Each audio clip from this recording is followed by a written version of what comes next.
দুই উপদেষ্টার পদত্যাগ চাইলেন ইশরাক। বিস্তারিত দেখুন অগ্রযাত্রার ডেস্ক রিপোর্টে। স্থানীয় সরকার, পল্লী উন্নয়ন ও সমবায় উপদেষ্টা আসিফ মাহমুদ এবং তথ্য উপদেষ্টা মাহফুজ আলমের পদত্যাগ চেয়েছেন বিএনপি নেতা ইশরাক হোসেন।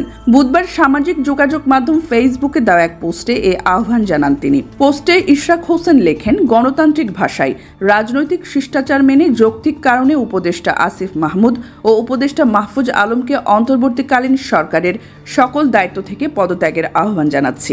যেহেতু এটা প্রতীয়মান যে আপনারা রাজনৈতিক দলের সঙ্গে সম্পৃক্ত আছেন, হয়তো আগামীতে সরাসরি যুক্ত হবেন এবং এটাও অনেকটা স্পষ্ট আপনারা নির্বাচন করবেন, তাহলে আপনাদের পদত্যাগের দাবি কি অযৌক্তিক, নাকি এটাই সঠিক পদক্ষেপ হবে এবং আপনাদের নিয়ে রাজনৈতিক বিতর্কের অবসান ঘটবে?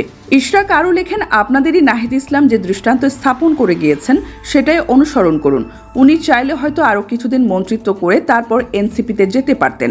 একটা সময় ছিল সার্জিস আলম, হাসনাত আবদুল্লাহরা জোরালোভাবে দাবি করলে ওনারাও হয়তো মন্ত্রিত্ব নিতে পারতেন, কিন্তু তারা রাজনীতি করবেন বলে সে কর্মপন্থা বেছে নিয়েছেন। হয়তো একদিন জনগণের ভোটে নির্বাচিত হয়ে সরকার গঠন করলে পূর্ণাঙ্গভাবে মন্ত্রীর দায়িত্ব, ক্ষমতা ও সম্মান আবার পাবেন। আপনারা পদত্যাগ করলে বর্তমান সরকারের নিরপেক্ষতার ইমেজ বৃদ্ধি পাবে।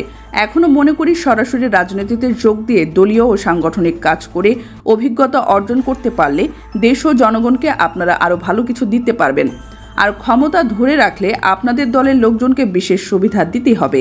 এটা থেকে বিরত থাকার বা শতভাগ নিরপেক্ষ থাকার বিন্দুমাত্র সম্ভাবনা অথবা ক্ষমতা আপনাদের নেই, কারোরই থাকে না। কাঁঠাল ভাঙবে আপনাদের মাথায়, খাবে কিন্তু অন্য সবাই। ইশরাক হোসেন লেখেন, এখন নিশ্চয়ই বলবেন বা ভাববেন ক্ষমতার লোভে অবৈধ মেয়র হওয়ার জন্য দিনের পর দিন আন্দোলনের নৈতিক সমর্থন দিয়ে জনভোগান্তি তৈরি করে নিজেকে সাধু বানিয়ে আমাদের নীতিবাক্য শোনাচ্ছেন, তাই না?